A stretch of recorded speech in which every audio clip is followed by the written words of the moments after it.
Hello, good afternoon. I'm Rebecca King, and I'm standing looking out of the window into some gorgeous sunshine here in Winnipeg, Manitoba, in Canada.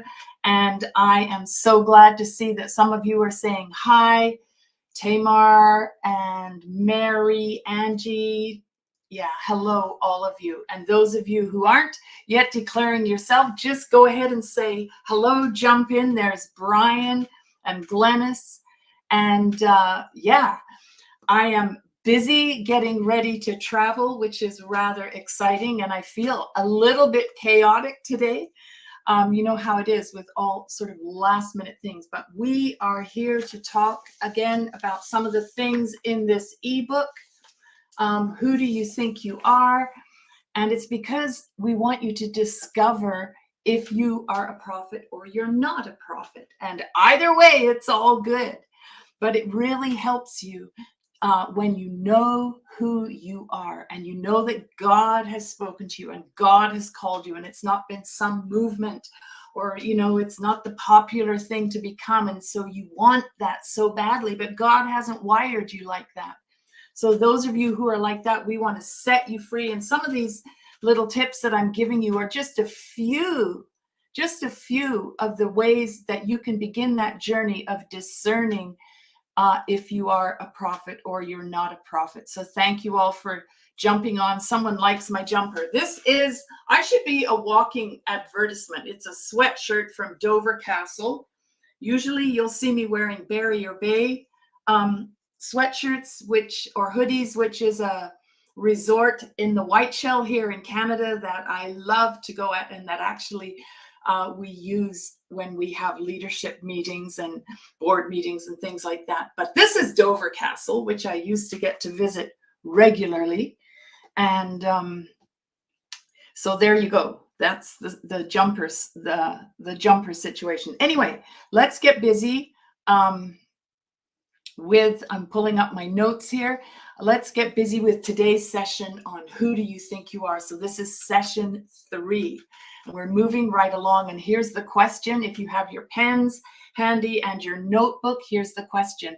When you receive a prophetic word from God, is it mostly encouraging, or does it tend to bring direction and guidance to a person or a situation?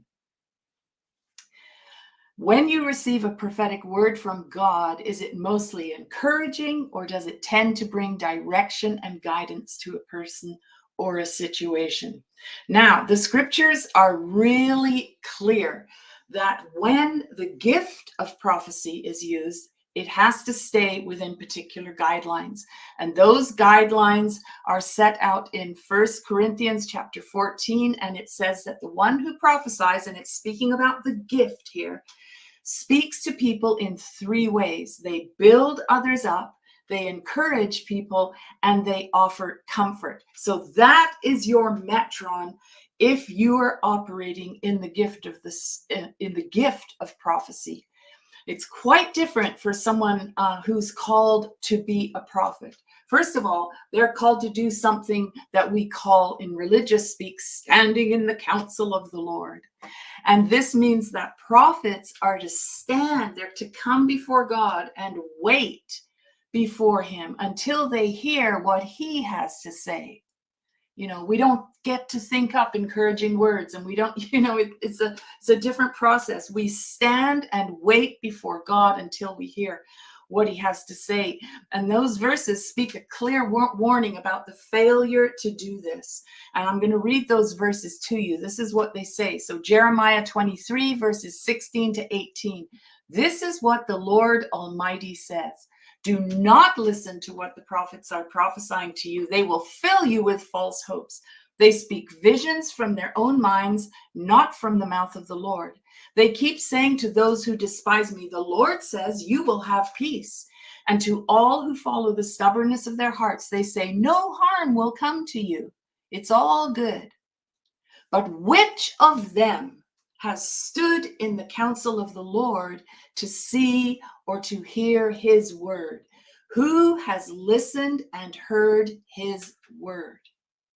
So only then Are prophets supposed to come before the people and release what God has spoken? And they're to say nothing more and nothing less than what he has said. We don't get to add stuff to it.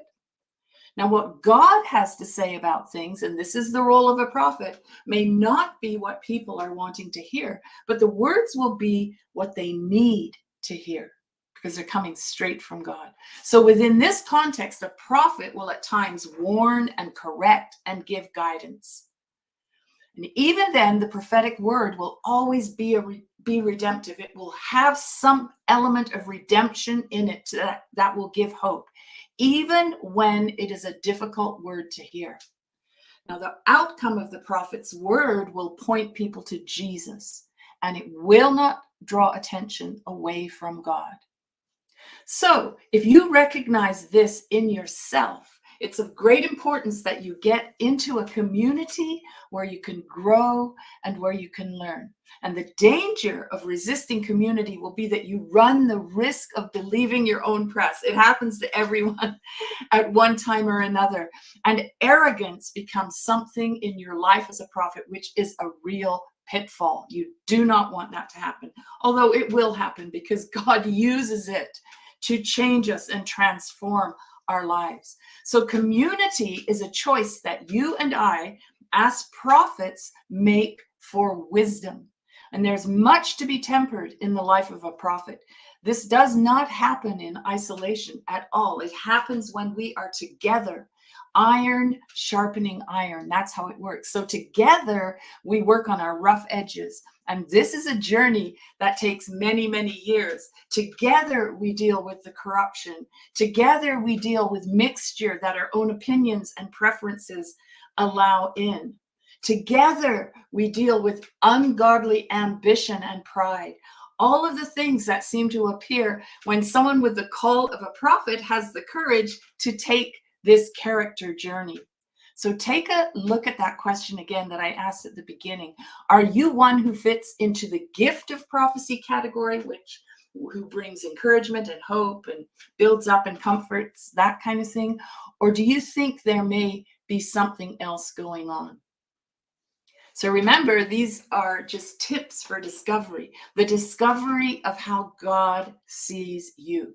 If you are a prophet and how he has called you, you need to remember is only the beginning.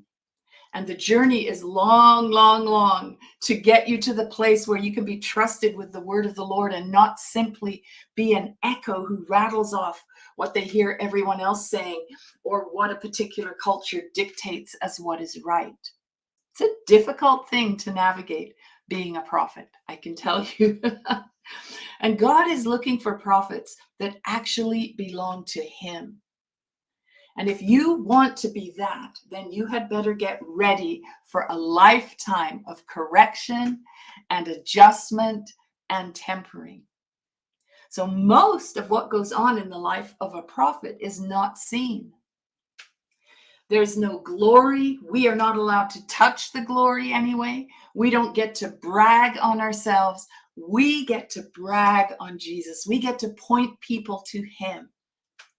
So the question again becomes when you receive a prophetic word from God, is it mostly encouraging or does it tend to bring direction and guidance to a person or situation? And then you can add onto that, am I willing for that depth of character alteration and correction that will need to take place within the context of community? Because you will be required to choose for wisdom in that area if you are a prophet. Then the next question I want to quickly look at is this: are you someone who dreams? Now, of course, I know that all dreamers are, they're not prophets because we all dream like that. And whether we remember our dreams or not, and even if we are not remotely interested in the fact that God speaks to us through dreams, he does. We dream, all of us dream. We're not all prophets.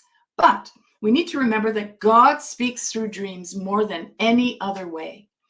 And there are those who are wired and gifted specifically in this area, and very often they are prophets. Not always, but very often.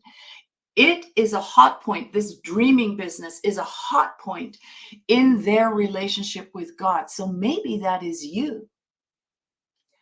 So do you have just this uncanny ability to dream and then remember the dream? And are you curious about interpreting your dreams and the dreams of others? And do you enjoy searching out hidden symbolism and meanings in the dreams? There's a beautiful Bible verse. I know you all know it because it's quoted so often. And it says this: it's the glory of God to conceal things, but the glory of kings to search things out. Maybe that's why I love research. But that's Proverbs 25, verse 2. It's the glory of God to conceal things, but the glory of kings is to search things out. So God often speaks to us in what some people call dark speech. And he doesn't hide things for us or, give little parables to trip us up, but he does it to provide yet another unique way of partnering with us. And he does it by opening up this wonderful language of the night. And much of a prophet's life actually is spent, as you know, looking further into things that come to them in a dream or a vision, or, we hear God say, "What do you see?" And then he says it again to us, "What do you see?" And he keeps us looking further and further and further. And that's how we come into revelation. So more often than not, a dream is sent along as a parable, and that requires understanding and interpretation. So there are hidden meanings in just about everything. Even the most simple of dreams may end up having multiple layers. And one discovery leads to another and another and another until you come into that full revelation of what God is saying, when it just comes into the light and you go, "Oh, now I get it." Now, some people hear from God through dreams constantly. They go to bed expectant and they're rarely disappointed. And they know that God uses the night watch, the time of our physical rest, to communicate with us and to communicate with us unhindered. He gives us understanding. He gives us insight about many things. He reveals things to come, even if we don't know that he's doing that. And he prepares us actually for the day ahead. So the nighttime is a place of powerful, powerful spiritual activity. So if this is you, it may just be one more piece in the puzzle that you need to explore with Holy Spirit. So what I would advise, if this is ticking your boxes and you haven't already done it, take some courses, read all you can read, but most of all, sit before God and ask him for the interpretation of the dreams he gives you. You can always find ways through dreams using dictionaries. I have all sorts of them, and I use them regularly. But then I know that God is saying to me, "Come on, you can look it up or you can sit before me. There are things I want you to understand." See, because when you sit before God, you get something that the books can't give you. And that's what you want. You want the ability to understand the dream and the heart of the giver of the dream. That you won't get through any book. You want the heart of the giver of the dream in any given matter and at any moment. You want his heart. Without knowing the heart of the one who is Lord of all, even if you are called as a prophet, you will not prosper in the call, and you will have limited success and limited authority. Now, I'm talking in terms of kingdom. You may have success in the natural. You may write books. You may wow many people with your great ability. But the real power and authority in dream interpretation lies in knowing God's heart in a matter. Not just in dream interpretation, for the whole of the prophetic, metron. We need to know God's heart. We need to be whole enough to minister through his heart, because then the seed word that we send out, it will prosper. So then that second question again is this: are you someone who dreams? Now, if your answer is yes, I'm going to ask you to do two things, and I'm going to ask you to stop two things. And it's because you probably are using your own mouth to keep your life small in this area. So stop saying things like, oh, that was probably just a pizza dream. And stop saying things like, oh, what do I know anyway? You've got to remember, if you're curious about the prophetic, whether you're using the gift of prophecy or you are actually functioning as a prophet, that you create environments and worlds with your words. And if you want to prosper in your call as a prophet, then you have to change the language you use over yourself, because by doing that, you keep yourself small, you're cursing yourself, and you're cursing your dream life as well. And what needs to happen is that you begin to value a prophetic word spoken over you by you value the dreams that God gives you as much as you value a word spoken over you by your favorite prophet. And that is hard for us to do. We say that that's what we do, but really, we struggle with that. And you know what? It doesn't take a rocket scientist or a prophet to be able to talk about this, because I hear it all the time. Remember at the beginning, I said, did God speak this to you? Do you know that God has called you as a prophet? And that's because most people, when I ask them, they tell me what their favorite prophet said. But I want to know what God said. And you need to know what God said. So begin to value your dreams in the same way, or even more than you value the words from your favorite prophets. And speaking of favorite prophets, here's a little prophetic bonus. I believe that while we're going to see an increase in the number of prophets, there are going to be less and less of them who use their gift on a public platform. I believe God is going to change things up, particularly for those of us with extreme Western thinking. And there's coming a missionary movement that's going to include many prophets, and they are going to lay down this whole business of platform, and God is going to send them to use their gift and to build into other nations of the world that have nothing or very little. And there is going to be no glamour attached to it. I want you to hear that. There is going to be no glamour attached to it. You need to know that as you head into this journey to discover if you're a prophet, because it's not coming with glamour. God is changing things. It's not coming with the trappings. It's not coming with, you're not going to get famous because of the books you've written or the courses you run or the live streams that you do.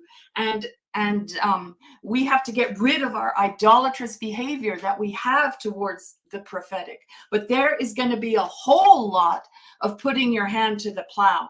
And it isn't even going to be our nice outside of the walls of the church kind of ministry, because I can actually see a day where prophets will lay these things down and begin to serve and begin to use the gift in a really God-honoring way.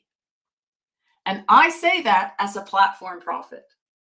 So get ready for change. Get ready for change. You say, oh, we heard that before the pandemic. We heard it over and over again. Yes, all change, all change. If you're British, you know you have heard that at every train station in the nation.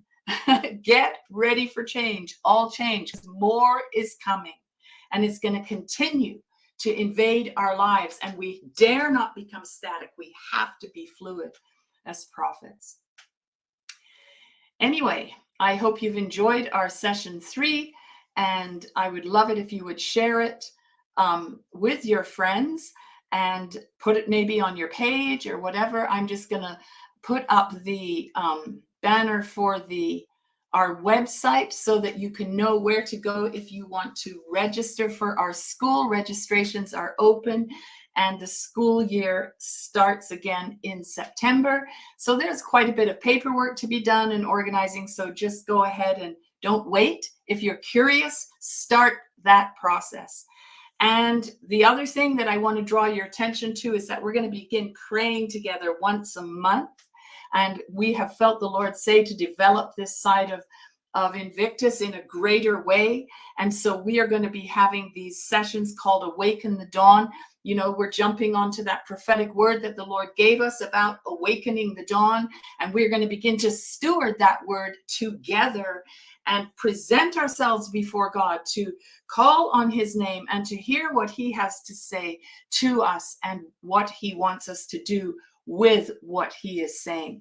So thank you very, very much for joining me. I'll see you tomorrow, and we will have session 4, and we'll see what tips God wants to give us today. I hope you're getting a little bit of an idea of how you are wired. I hope you're actually finding the time to just sit, even if you sit for 5 or 10 minutes and say, Lord, what about this question? Where am I in this?